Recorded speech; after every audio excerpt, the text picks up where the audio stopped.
Assalamualaikum warahmatullahi wabarakatuh. Salam dan bahagia. Baik, perkenankan kami di sini dari kelompok 10 kelas 2A03 akan mempresentasikan hasil diskusi kelompok kami mengenai kewajiban jangka pendek. Sebelumnya, saya akan memperkenalkan anggota dari kelompok kami. Yang pertama, Maria Barekwelan, NIM 103. Yang kedua, Aan Pajri Nurtiasmoko, NIM 102. Dan yang ketiga, Redimtus De Ferento, NIM 98. A. Kewajiban dan klasifikasinya. Menurut Saketab 2009, kewajiban merupakan kewajiban masa kini entitas yang timbul dari peristiwa masa lalu, yang penyelesaiannya diharapkan mengakibatkan arus keluar dari sumber daya perusahaan yang mengandung manfaat ekonomi. Kewajiban jangka pendek terdiri dari utang wesel bank, kewajiban pajak, utang dividen, utang garansi, dan kewajiban kontingen. Ada 3 ciri yang melekat pada kewajiban, yaitu yang pertama, kewajiban sudah ada saat sekarang. Yang kedua, akan terjadi arus keluar di masa mendatang. Yang ketiga, transaksi atau kejadian yang menimbulkan kewajiban tersebut telah terjadi di masa lalu. Kewajiban digolongkan sebagai kewajiban jangka pendek dan kewajiban jangka panjang. Perusahaan mengklasifikasikan kewajibannya sebagai kewajiban jangka pendek jika perusahaan A. akan menyelesaikannya dalam jangka waktu siklus normal operasi perusahaan. B. memilikinya untuk mencari untung. C. akan menyelesaikannya dalam jangka waktu 12 bulan setelah akhir periode pelaporan. D. tidak memiliki hak tanpa syarat untuk menunda penyelesaian kewajiban setidaknya 12 bulan setelah akhir periode pelaporan. B. Utang wesel bank. Wesel dibagi menjadi 2, yaitu wesel berbunga dan wesel tanpa bunga. Yang pertama, wesel berbunga. Untuk wesel berbunga, bank akan membayar sebesar nilai nominalnya. A. Pengakuan awal dan penghentian pengakuan. Utang wesel bank jangka pendek dengan bunga eksplisit ditampung dalam akun utang wesel bank. Akun ini dicatat pertama kali pada saat promes diaksep sebesar nilai nominalnya. Pada saat jatuh tempo, akun tersebut dihentikan pengakuannya dengan mengkreditkannya sebesar nilai nominalnya juga. Contoh soal. Pada 1 Agustus 2014, PT Utangan menarik utang jangka pendek dari bank dengan menandatangani promes bernilai nominal sebesar Rp100.000. Bunga 12%, jangka waktu selama 4 bulan. Pada saat jatuh tempo 1 Desember 2014, perusahaan melunasinya. Buatlah jurnal yang diperlukan. Nah, penyelesaiannya yaitu jurnal untuk mengakui adalah sebagai berikut. Pada 1 Agustus, kas sebesar Rp100.000 di bagian debit dan utang wesel bank sebesar Rp100.000 di bagian kredit. Kemudian, jurnal untuk menghentikan pengakuan adalah sebagai berikut.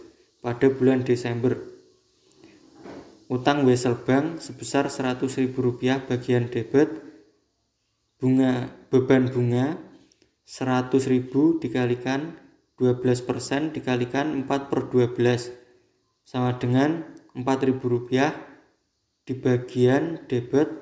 Kemudian kas sebesar Rp104.000 di bagian kredit untuk mencatat pelunasan wesel bank.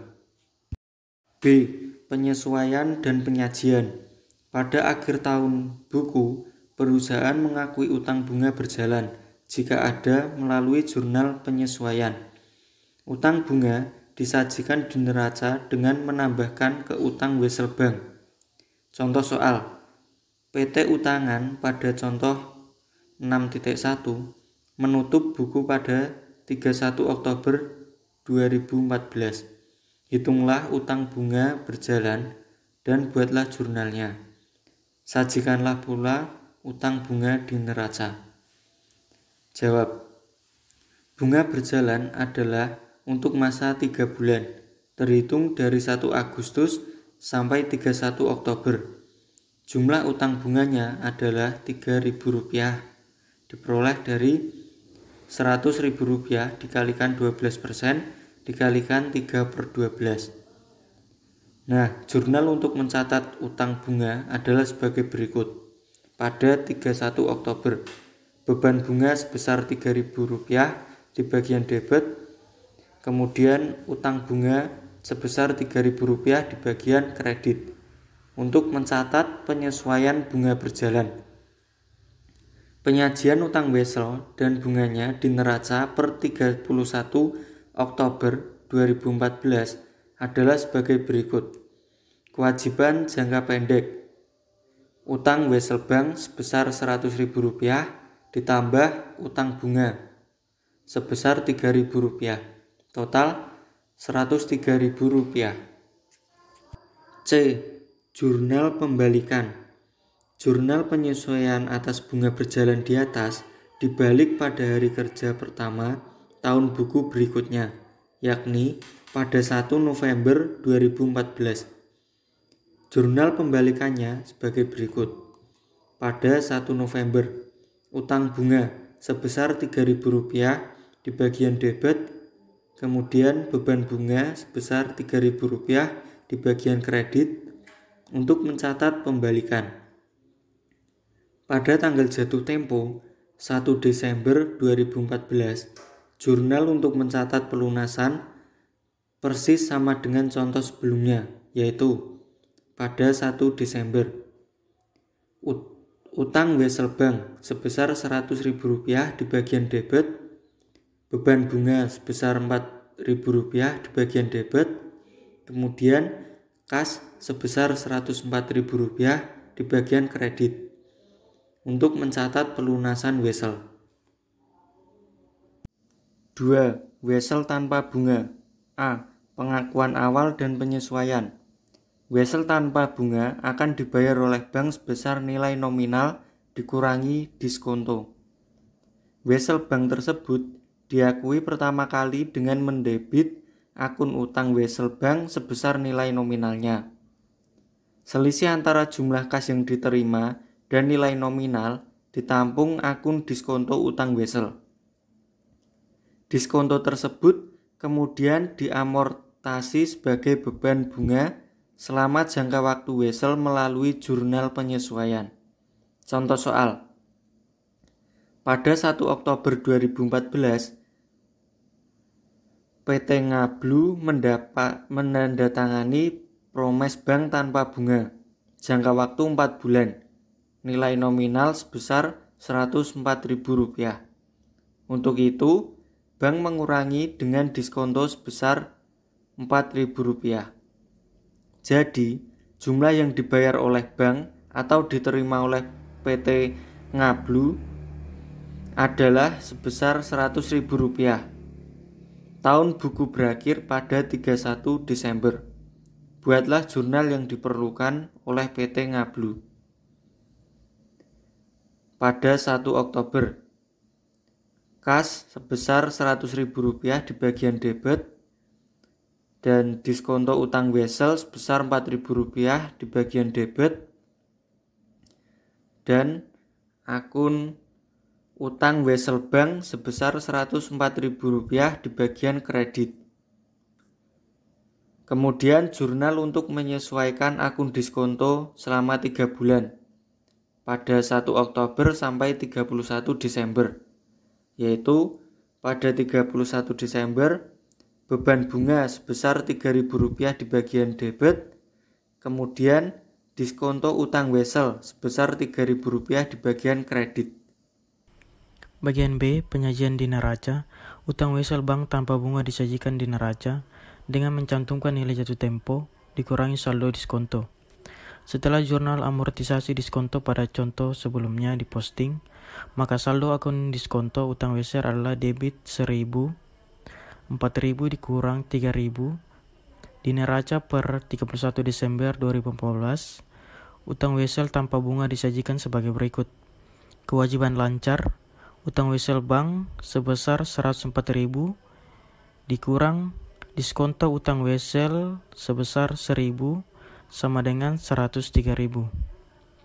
Bagian C, penyesuaian saat jatuh tempo dan penghentian pengakuan. Pada tanggal jatuh tempo 1 Februari 2015, perusahaan menyesuaikan lebih dahulu akun diskonto untuk pengakuan beban bunga. Setelah itu, barulah dicatat pengakuan penghentian. Jurnal untuk penyesuaian dan penghentian pengakuan pada saat jatuh tempo dengan contoh di atas adalah sebagai berikut. 1 Februari, beban bunga sebesar 1.000 di debit, pada diskonto utang wesel sebesar 1.000 di kredit. Utang wesel bank sebesar 104.000 di debit, pada kas sebesar 104.000 di kredit. Bagian C, kewajiban pajak. Kewajiban pajak terdiri dari utang PPN, utang PPh badan, dan utang PPh karyawan. Yang pertama, utang PPN. Siapapun yang membeli barang kena pajak, dalam kurung BKP, harus membayar PPN, disebut PPN masukan. PPN masukan tidak lain merupakan persekot pajak atau pajak dibayar di muka. Contoh soal 6.4, pada 10 November 2014, PT Kamboja membeli tunai barang kena pajak dengan harga beli sebesar 90.000, belum termasuk PPN masukan. Tarif PPN adalah 10% dari harga beli sebelum diperhitungkan PPN. Perusahaan metode perpetual untuk mengendalikan persediaannya. Hitunglah jumlah yang harus dibayar oleh perusahaan dan buatlah jurnalnya. Jawab, jumlah yang harus dibayar oleh PT Kamboja adalah sebagai berikut.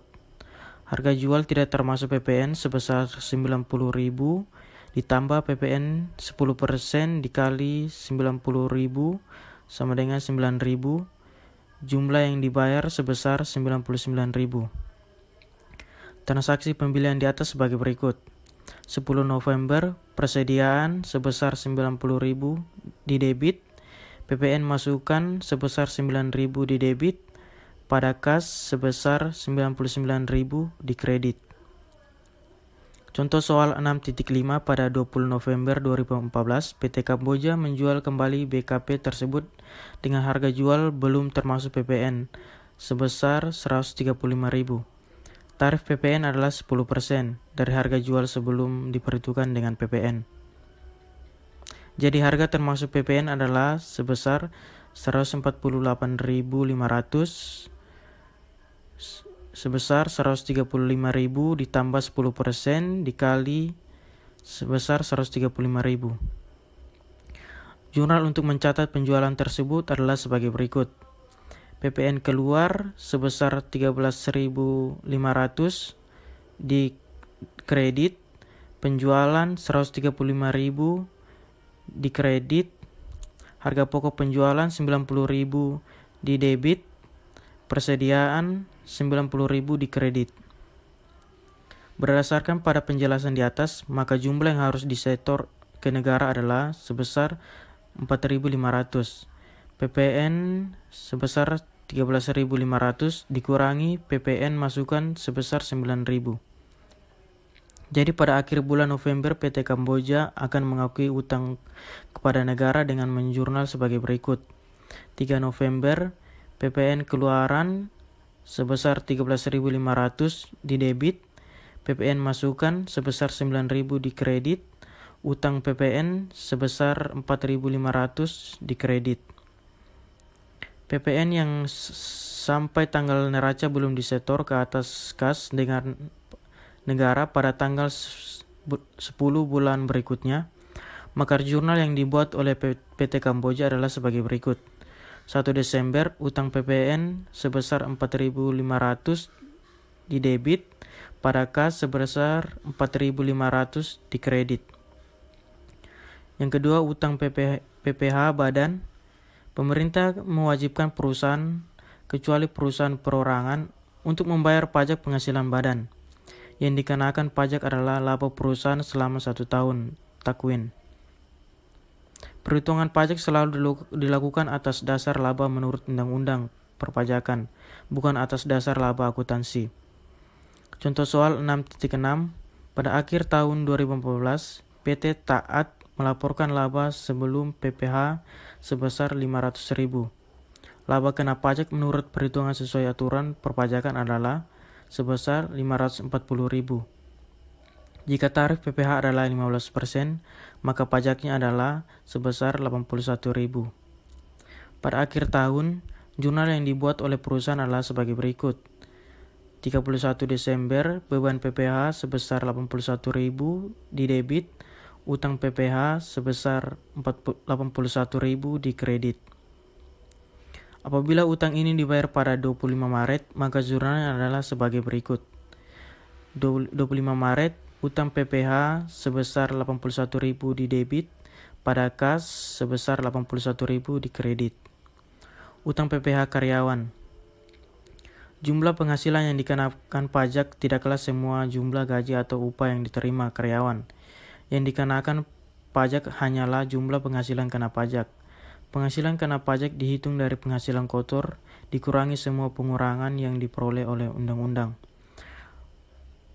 Pengurangan-pengurangan yang diperoleh oleh karyawan tetap adalah: yang pertama, biaya jabatan; yang kedua, iuran dana pensiun yang terkait pada gaji dan upah kepada badan dan pensiun yang disetujui oleh Menteri Keuangan dan yang dibayar oleh karyawan. Yang ketiga, iuran tunjangan hari tua kepada badan penyelenggara taspen dan astek yang dibayar atau menjadi tanggungan karyawan tersebut. Yang keempat, PTKP penghasilan tidak kena pajak.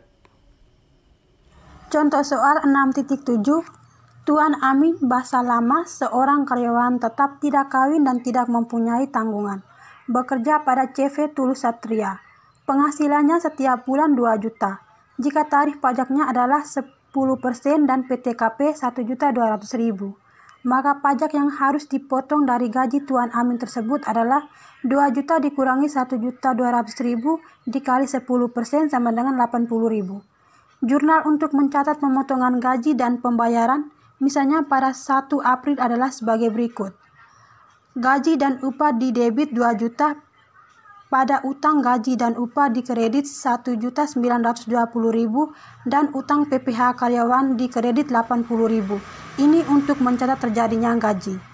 Jurnal berikut, utang gaji dan upah didebit 1.920.000, pada kas dikredit 1.920.000.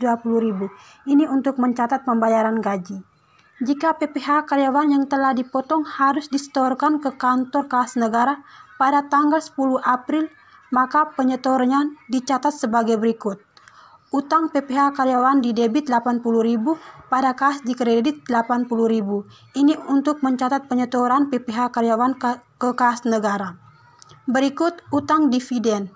Dividen tunai adalah laba atau sebagian atau seluruhnya perseroan terbatas yang dibagikan dalam bentuk kas kepada para pemegang saham. Contoh soal 6.8, pada 31 Desember 2014, PT SGM mengumumkan pembagian dividen tunai sebesar 10 untuk 1 lembar saham. Dividen akan dibayar tanggal 15 Januari 2015. Dengan anggapan bahwa jumlah saham yang beredar adalah 150.000 lembar, maka dividen yang terutang adalah 1.500.000 dan di jurnal sebagai berikut. 31 Desember, saldo laba didebit 1.500.000, pada utang dividen dikredit 1.500.000. Ini untuk mencatat pengumuman dividen tunai. Tanggal 15 Januari, utang dividen 1.500.000, pada kas dikredit 1.500.000. Ini untuk mencatat pembayaran dividen tunai. Berikut utang garansi. Utang garansi timbul karena perusahaan misalnya menjamin reparasi gratis dan produk yang dijualnya. Contoh soal 6.9, pada tahun 2014, Sweet House Company menjual 1.000 unit mainan anak-anak dengan harga rata per unit 3.000. Harga jual ini meliputi garansi 1 tahun untuk suku cadang. ditaksir bahwa 50 unit atau 5% akan rusak dan biaya reparasi berjumlah 300 per unit. Di tahun penjualan 2014, perusahaan telah menerima tuntutan 30 unit mainan tersebut yang rusak dan mereparasinya dengan biaya sebesar 8.400. Pada tanggal 31 Desember 2014 tutup buku, Sweet Home Company perlu menaksir biaya garansi yang mungkin dikeluarkan di tahun atau tahun-tahun depan yang berasal dari penjualan 2014. Perhitungannya sebagai berikut. Penjualan 1.000 unit dikali presentasi taksiran yang rusak 5%. Jadi jumlah taksiran yang rusak sama dengan 50 unit. Dikurangi jumlah unit rusak yang sudah direparasi 30 unit. Jadi jumlah unit rusak yang ditaksir akan direparasi sebesar 20 unit. Dikali dengan jumlah biaya reparasi taksiran per unit 30.000. Maka utang garansi taksiran sebesar 6.000. Jurnal-jurnal yang diperlukan oleh Sweet Company selama tahun 2014 sebagai berikut. 1. Kas di debit sebesar 3 juta pada penjualan di kredit 3 juta. Ini untuk mencatat penjualan 1.000 unit mainan anak-anak. Jurnal berikut beban garansi di debit 8.400 pada kas di kredit suku cadangan atau utang gaji dan upah sebesar 8.400. Ini untuk mencatat beban garansi. Jurnal 31 Desember, beban garansi di debit 6.000 pada utang garansi di kredit 6.000. Ini untuk mencatat penyesuaian untuk pencatatan taksiran utang garansi. Pada contoh di atas, beban garansi yang harus dilaporkan di laporan laba rugi tahun 2014 adalah 14.400 sama dengan 8.400 tambah 6.000. Beban garansi dilaporkan dalam kelompok pemasaran. Berikut kewajiban kontingen. Menurut SAK etap 2019, setiap jenis kewajiban kontingen harus diungkapkan pada tanggal pelaporan. Uraian dan sifat kewajiban kontingensi juga harus diungkapkan jika praktis dilakukan. Yang pertama, estimasi dampak keuangannya. Yang kedua, indikasi adanya ketidakpastian aset jumlah atau waktu dan pengeluaran. Yang ketiga, kemungkinan penggantian oleh pihak ketiga. Berikut penyajian di neraca. Jika perusahaan memandang bahwa likuiditas adalah dasar penyajian, maka penyajiannya di neraca adalah mendahulukan yang jatuh temponya relatif lebih pendek. Contoh penyajian kewajiban jangka pendek dan pengungkapan kewajiban kontingen jangka pendek dalam bentuk catatan kaki. Kewajiban jangka pendek dalam ratusan ribu.